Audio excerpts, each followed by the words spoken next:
Live from the Conscious Life Expo, the Game Changer Network, and KGRA, the planet. Everybody, give it up, give it up, give it up. Great audience.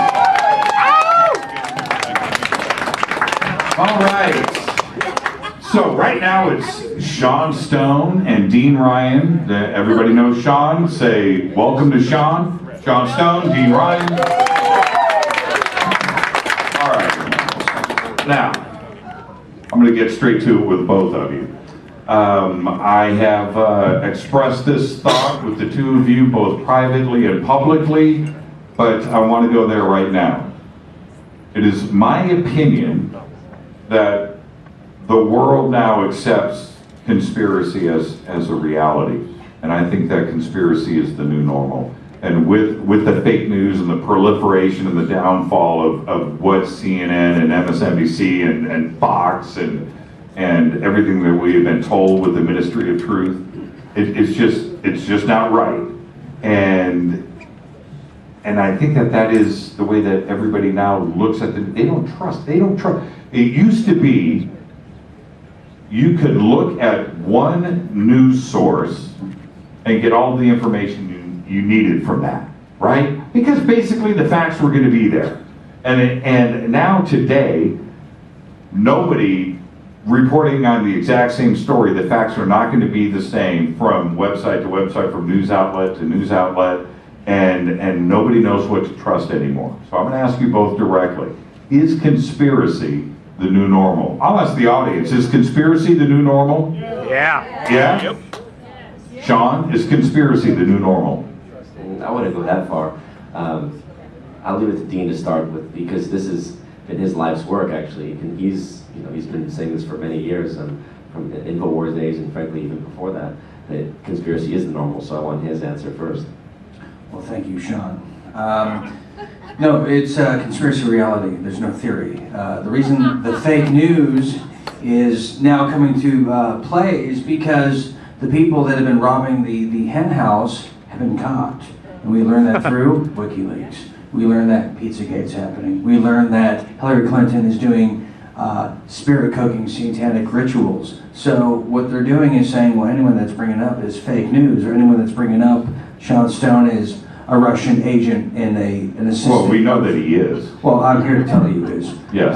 But he's the assistant of Vladimir Putin. We know this not to be true. I mean, I've done work with RT, and the thing is, the deal is, these people are demonic goblins, and we're going to bring them to justice. I don't care what they say, fake news or not, these people are going down, and I'm so glad to be here today at the Conscious Life Expo. There you go.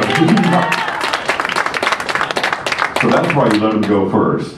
Yeah, because I'm not as convinced. And Jimmy, we've talked about this before. Yes, we have. On the show, and I can't remember what I said, so it's irrelevant at this point. But what you just said about everyone knowing the facts coming from one newspaper in the old days, that's not quite true. Remember, there used to be independent newspapers across the country until they got bought up, and basically from the 20s forward, J.P. Morgan and company realized, hey, if we can own the major newspapers, we can basically put our editors-in-chief in place. We can use the Council on Foreign Relations to guide and direct the major news outlets. Right. That was essentially the policy. So all the way through, the Cold War era, you'd have CIA guys on the ground, sometimes as journalists, sometimes just in the editor position, sometimes just basically as intelligence agents planting information to the journalists, basically right. saying, here's the story, we're giving you the scoop, you want access, this is the story, but it's according to our perspective. So when it comes to the idea of just, having one place to go to and you can get the facts, I'm not so sure that it was ever that simple. Well, and what I'm trying to drive home here is my experience now is turning into everybody else's experience. There's an event that has happened, whether it's MH370 or it's the feds or it's mortgage rates or it's cheddar cheese. I don't care what I'm trying to research, but it's exhausting now trying to get to the bottom line on whatever these subjects are. You have to continue because nobody has the same message. If you go to the Daily News here in Los Angeles, and you go to the Los Angeles Times here in Los Angeles, and you read what is the same headline, you're going to get two different articles. So what do you do? Right. We have the mandala effect in action. what people call the Mandela effect. It's the mandala. It's a splintering, Right. it's a splintering of reality, essentially, to say that there is no fixed reality. There's a very few facts in reality. Most of reality is subjective, and that's the quantum nature of reality, right? Once we look at this with our consciousness, we are affecting the reality. So I love the fact that we have all these outlets to temper and to question and challenge. I mean, Dean just said, we know Hillary Clinton was involved in satanic spirit cooking. I don't know if that's true. There was leaks about an invitation, but we don't have any hard evidence. There's a lot of theory on Pizzagate, and that's beautiful. It's circumstantial evidence. Circumstantial. I mean, we have enough for a jigsaw puzzle. Well, we'll talk about that later. I'm very opinionated on that whole thing, and I'll tell you why. It's not Pizzagate that's the problem. It's that now, because of the sensitivity that what Pizzagate is about, the real truth about it is that journalists, because of the attacks that have gone on, that you won't talk about Pizzagate, you must be involved, right? Now, real research or real journalism going into this won't happen because those journalists are afraid of speaking up. And that is the danger of it. You need to be very careful about what you want here. There's no question about that child sex trafficking and pedophilia is a major concern, right?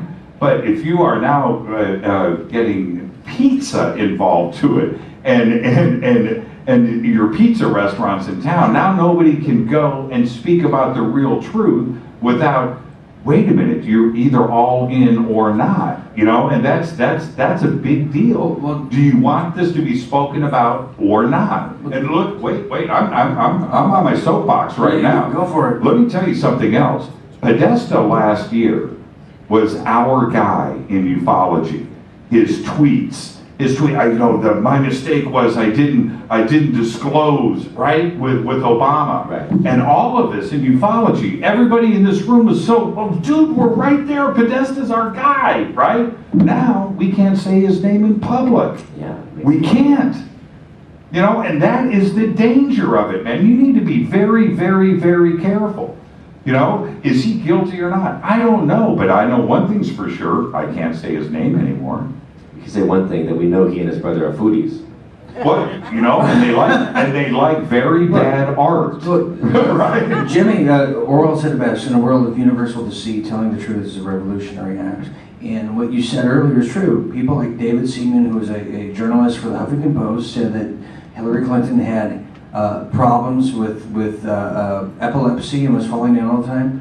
He got fired from the Huffington Post. So telling the truth, people like me and Sean, we're putting some skin in the game, and they're calling us fake news, they're calling us Russian agents. I had colleagues of mine hacked by... You look like a Russian agent. I'm just letting you right now. I've seen you in like 10 movies. Well, that's why I drink vodka. Okay. I play the role.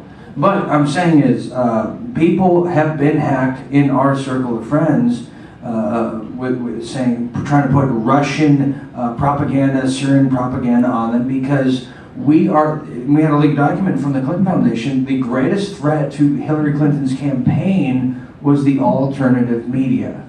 It wasn't really Donald Trump, it was the truth. Because we are the truth, we're taking this country back, and they're running scared. Right. I mean, that's what I'm saying now, that conspiracy is the new normal. I mean, who would have thought that a guy like Sean or a guy like you would be looked at as legit? Right? Because I've never been looked at as legit. Hey, listen. Normal to terrible. Who wants to be normal? I'm going to be introducing you Who's to more tomorrow. normal, me or Sean? Yeah, I'm going to be introducing you to tomorrow right here at Conscious Life. I look forward to it. I did it last year. Yes. What are you guys speaking about tomorrow? Well, tomorrow is Sunday at 6 p.m. Pacific. Sean and I are doing a New World Order agenda. Oh, it's Sunday. I thought it was tomorrow. What day is it? Sunday. It's tomorrow. It's tomorrow. If this was East Coast time right now, sure. Okay. Okay, so we're doing a New World Order agenda, and it's Sunday, 6 p.m. Pacific. We hope everyone in the LA base is going to be there. And tickets are almost sold out, and Sean's going to be selling his new book. It's a lovely book. It's called New World Order, that he wrote in Princeton. Is that true? I'm not your publicist, so tell me. Yes, New World Order is a book. You reminded me, I have to bring it with me, and people can buy a copy and I'll autograph it for them. So there you go. Will you really? We sign one from you. But Jimmy, here, free for you. Here's the coolest part about Sunday is we're giving the Lifetime Achievement Award to the greatest person, Jordan Maxwell. There you go, Jordan Thank you. Have a Maxwell. round of applause for Jordan. All right, I want to thank you two right now, and I'll be introducing you Sunday. Thank you so much, and again, always keep rolling that rock uphill. All right, we love you both. Conspiracy is the new normal. I'm telling you, Sean. It's the next thing. Anti-normal. Thank you so much. Give it up, everybody. Sean Stone, Dean Ryan. Coming up right now, Maureen St. Germain. Keep the applause going. Maureen St. Germain, right here. Thank you, guys.